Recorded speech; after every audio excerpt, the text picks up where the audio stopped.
I'll have my handyman go in, do their work, and then I'll have somebody else check on their work. Maybe another contractor, maybe a local property manager, something like that. So I'm able to manage it all remotely by putting the teams in place.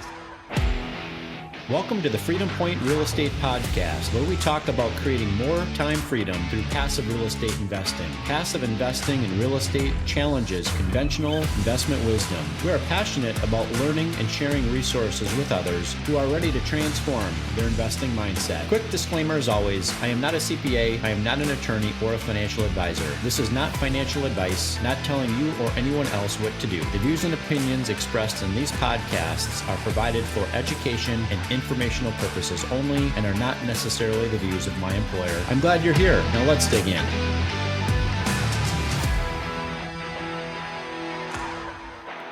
All right, welcome back, Freedom Point Podcast listeners. Thank you again for jumping into another episode of the Freedom Point. We're so glad you're here with us today. I've got another amazing guest, Ryan Chaw. Ryan, welcome to the show. Thank you for inviting me, Jeremy. Yeah, absolutely. Looking forward to chopping it up here with you. Ryan's rentals allowed him to live a life free of worrying about money and being able to give back freely. By the ripe old age of 28, okay, he became a millionaire and was making multiple six figures in rental income on his student rentals. Ryan, I don't know too many people that hit the millionaire status by the time they were 28 years of age. That's awfully impressive. So maybe you can give our listening audience a little bit more information about, your background, your journey, what you're focused on today, et cetera. Yeah, so I was inspired to get into real estate from my grandpa, who bought a couple of properties in the Bay Area back in the 50s. And he was not only able to, from the rental income from there, as we know, the skyrocketed when Silicon Valley became a big thing. And he was not only able to cover his expenses and retire early, but he was also able to cover part of my college tuition and my brother's as well.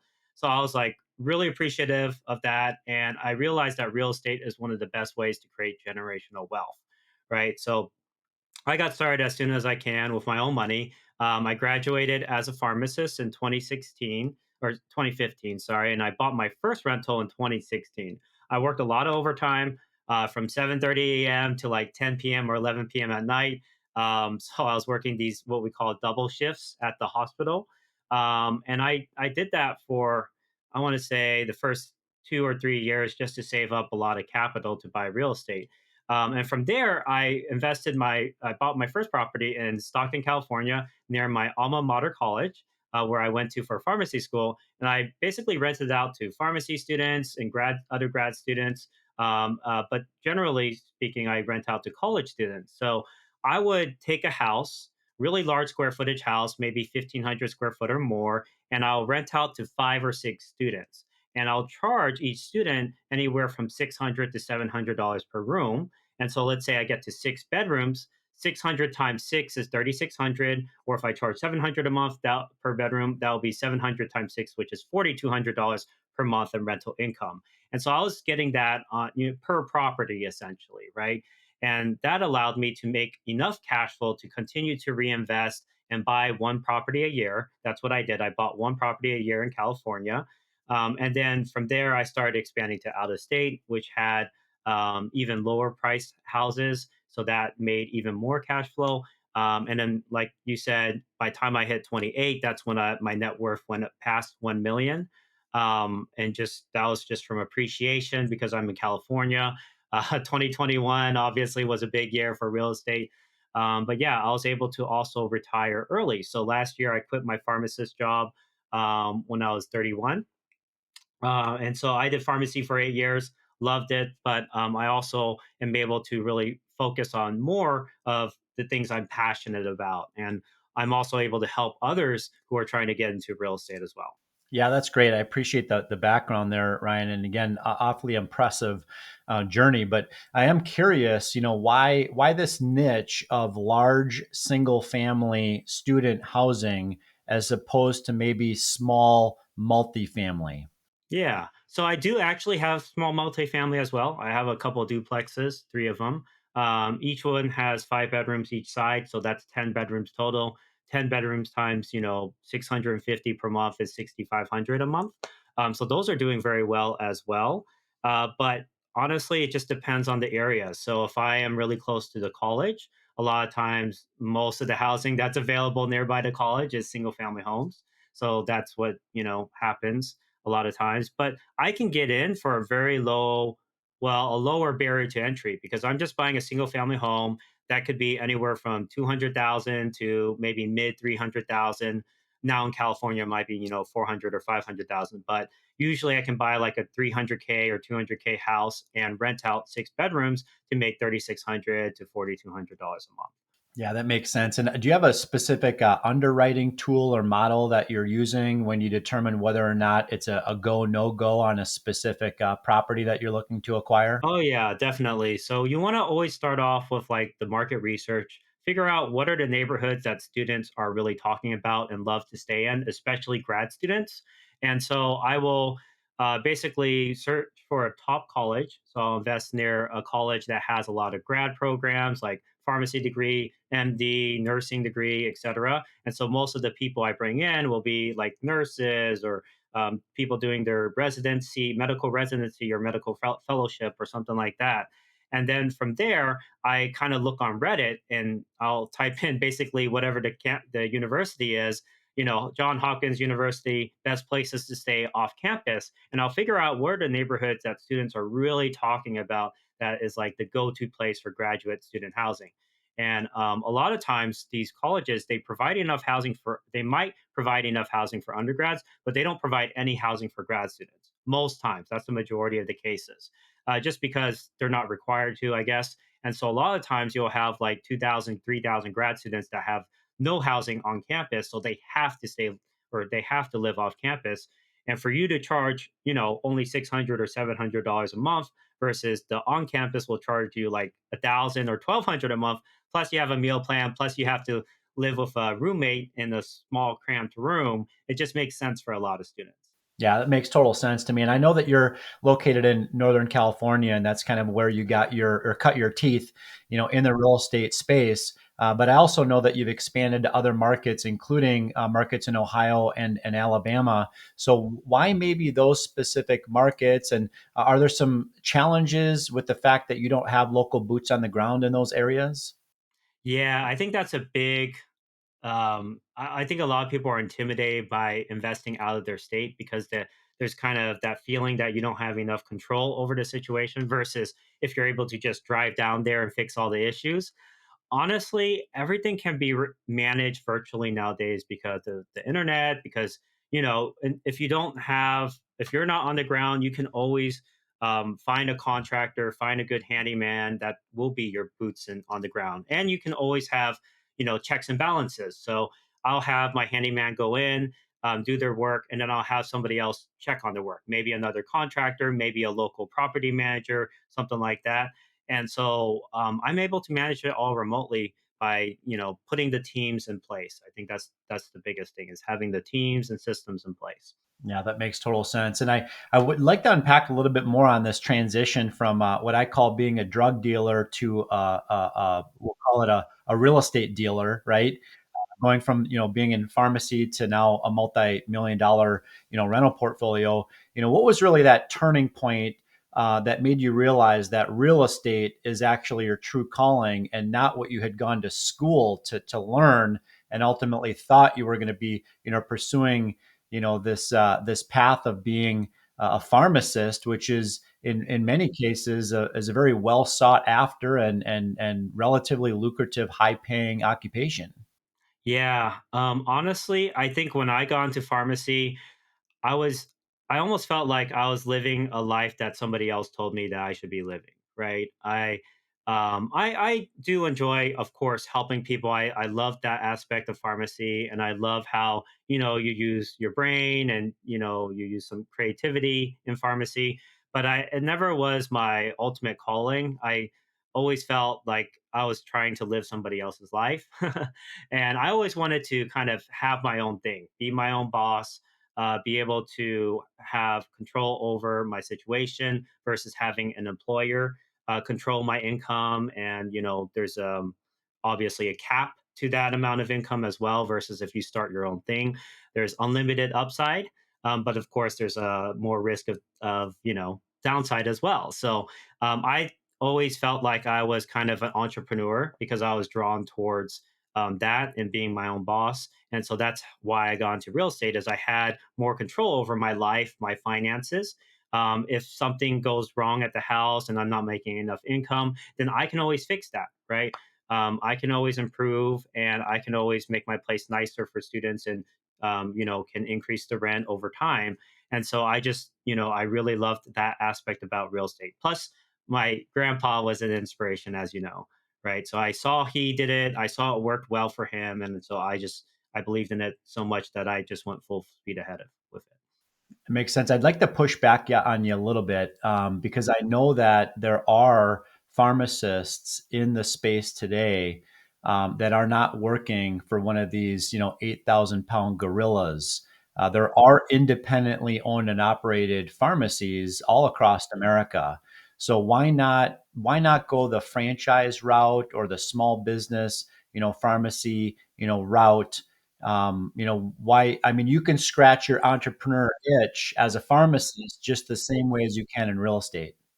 Yeah, so for independent pharmacy specifically, it's very location dependent. If you're in a location like Sacramento, which has CVS's and Walgreens and Targets all over, it's very hard to break into the market. You have to be very specialized. So, where I've seen independent pharmacies do very good is they specialize in, let's say, cancer drugs, or HIV drugs, or Hep C drugs, or even pharmaceutical like dermatology type drugs, skincare basically.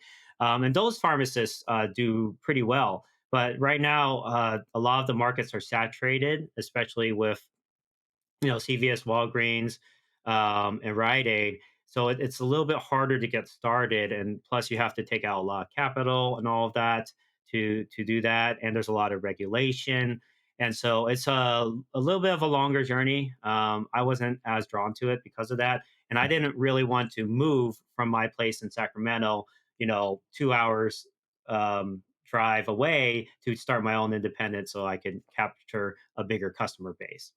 Yeah, that makes total sense. Now, I know that you've developed, I guess, a process or maybe a method related to vetting tenants that you call Prime. Okay. Can you break Prime down for us and share how it's contributed to your high tenant retention and cash flow success? Yeah, I call it prime because it's the method I use to find prime tenants. So you really want to think about, what is your target tenant? Is it going to be a healthcare worker? Is it going to be a college student? Is it going to be a young professional? Whatever. So for me, really want to bring in college students.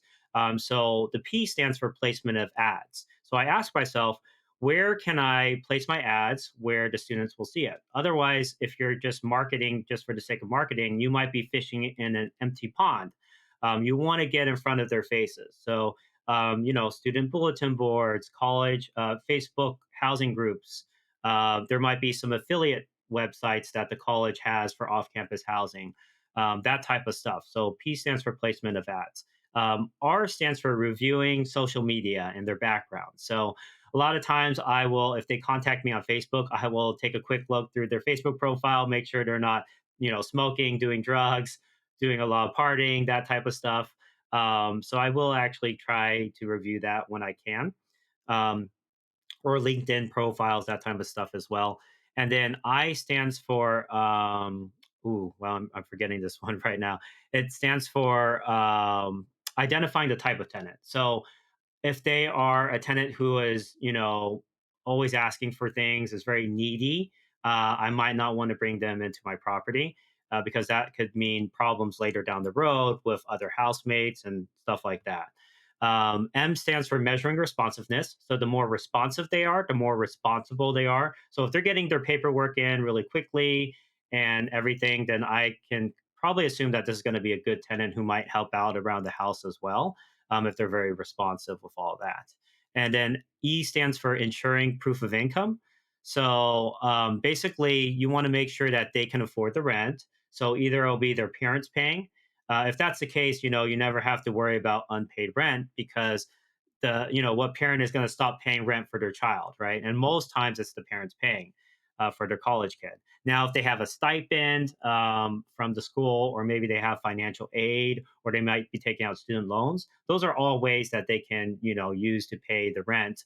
And so a lot of these students, they have multiple ways to finance that. But I always want to make sure, so I ask for, let's say financial aid letter, or ask for parents' bank statements or something like this. Yeah, it makes sense. And I appreciate you breaking down Prime for our listening audience.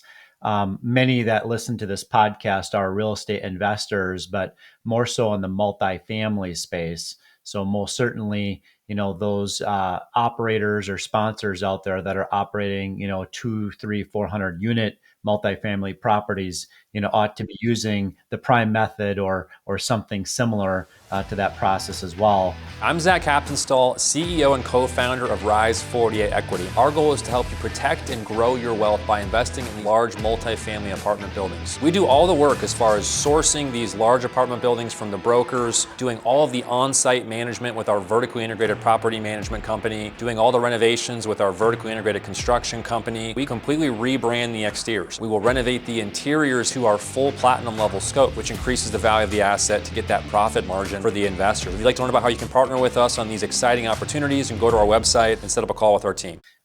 For somebody for somebody that maybe is just getting started in real estate, for the first time, what's one piece of advice that you would give to them that made the biggest difference for you if you had known earlier than you know now?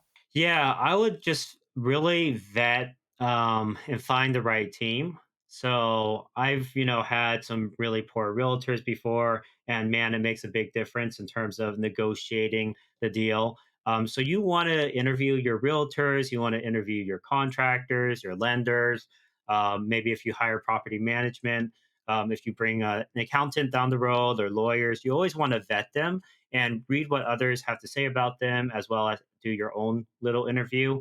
And a lot of times during those interviews, I would ask like situational questions, like let's say let's say I'm buying a house.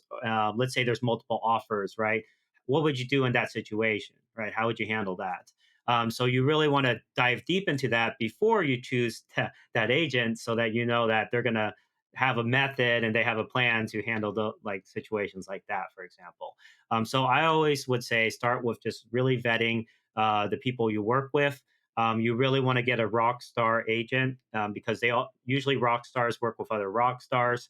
So just focus on just getting that really good agent first, and then go from there. That's great. Great advice. Are there any specific maybe failures or mistakes or kind of big lessons that you've learned along the way in managing, a growing real estate portfolio? Oh yeah, definitely. And I cover a lot of like the mistakes, and even interview questions that I have for realtors kind of in my newsletter. But I would say the biggest mistake I made was on my first property. I kind of bought this really old 100-year-old house, over 100 years old, and so I had a lot of problems. I had this call from a tenant around 11 p.m. at night saying, "Hey man, there's sewage that's coming out of the kitchen sink. It's all over the kitchen floor, it's coming out of the showers too. It's, backing up essentially." And he says, of course, it smells like, shit. So can you get somebody out here as soon as possible? So I had to get somebody out there to scope the line. Eventually, they had to replace the line. I had to get a sanitation crew in there as well to sanitize everything. And overall, that was over $9,000. I also didn't realize that we didn't have an HVAC system. This was on the first house, so I didn't really look very closely and consider these things. But during the summer, it was like 100 degrees, and all they had was like ceiling fans, which was not enough, obviously. So I had to I put in a mini split system. It was the most cost efficient thing I had at the time, so it was about $15,000 for that. And then there's also miscellaneous things that came up. So it was over $30,000 I spent on that first property. And I realized all I had to do was, do follow up inspections. So for the sewage line, it's not part of the normal home inspection. You can order a sewage lateral line inspection. And that way, before you buy it, and you can see if the line is broken, which could cost several thousands of dollars. I would say it's 50-50 for all the properties I bought. 50% of the time, there's something wrong with the sewage line, at least. So that is something you should always definitely order. And of course, you could also order like roof inspections, HVAC inspections. Just depends what you find on the home inspection report. Makes total sense. And for those that listen to this podcast regularly, know that I've got some active real estate ownership experience as well. And, certainly remember walking into some homes that had anything from stripper poles to marijuana farms to meth labs and anything in between, Oh yeah, which is one of the always fun. which is one of the Yeah. primary reasons why I made the pivot, from actively, managing and owning real estate to now, more doing it on the passive side. So would you, give, our listening audience the recommendation to kind of diversify? Are there any specific situations, with potential investors where you would encourage them not to go the active route and maybe go the passive route versus doing it in reverse order? Yeah, that's a good question. It really depends on your personality. It's funny you mentioned a pot farm because in California, there's a lot of pot grown, and one of the houses I bought had a greenhouse, and we're like, "What's that for?" It's obviously for the pot that they're growing. But what I would say is, you really have to know your personality. If you are super busy and you can't take on something else, then obviously I would go the passive route. But if you have at least like 3 or 4 hours a week to kind of just invest in your own venture, then I would say active is better because you have complete control over that. And you also get your feet wet. You learn a lot, right? You only learn from your mistakes. And sometimes, you have to make those mistakes. Those, maybe it costs you a couple thousand, but in the long run, it saves you from making that $100,000 mistake when you have like, I don't know, 10 rentals in 20 years or something like that. So it's good to, it's okay to make mistakes, right? That's the biggest thing I would say for the active route is you have to be willing to be able to do that and learn from them and move on. So it just depends on, your sense. Are you more of the entrepreneurial person who wants to do their own thing, or are you more like passive investor where you want somebody else to handle it for you? Yeah, makes total sense. And in some cases, maybe diversification is the right strategy, depending upon that individual investor's goal, their temperament, their personality, their time, their access to capital, those types of things. Yeah, where do you envision your real estate business in, say, 5 years from now, and what's the next big challenge or opportunity that you're looking to tackle? Yeah, so my goal is to get to 100 properties, 100 student rentals. So that'll be fun. I'm at 15 right now. The biggest obstacle or challenge I've had is just scaling the team. Because I have 90 tenants now, I have to have like a full time VA manager. So I do that, and that's just a lot about training them how to handle different situations. But if you train them and you choose the right person, and you bring on good talent, man, it goes a long way. That's probably one of the best investments I make right now is investing in my team. That's great. Well, on the personal side, do you have any specific things on your bucket list? Things that goals that you're looking to check off in the next year or two? Well, honestly, I've lived a very good life so far. I've traveled like 4 times a year. I've been all over Asia and Europe. Yeah, I would say as far as things I need, not really much. I love, being my own boss and growing my business. I would say one thing maybe is just continuing to hire out for little tasks that, you know, maybe it's not what I'm good at, maybe logistics or, bookkeeping, that type of stuff. Like I'm not the best at it, right? But I can train people to be really, really good at it still.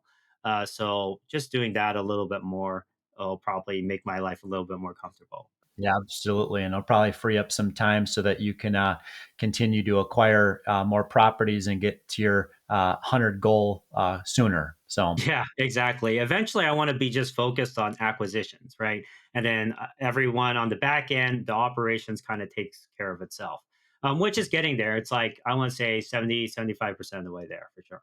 yeah, it sounds good. Well, what would be, one or two different ways that our listening audience can learn more about you and connect with you offline?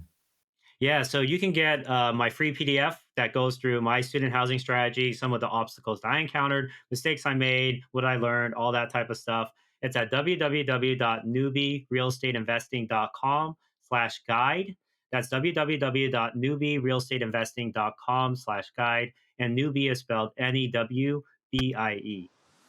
All right, perfect. Well, we will put that link in the show notes for this episode. And Ryan, just really appreciate the tremendous value that you've brought our listening audience today.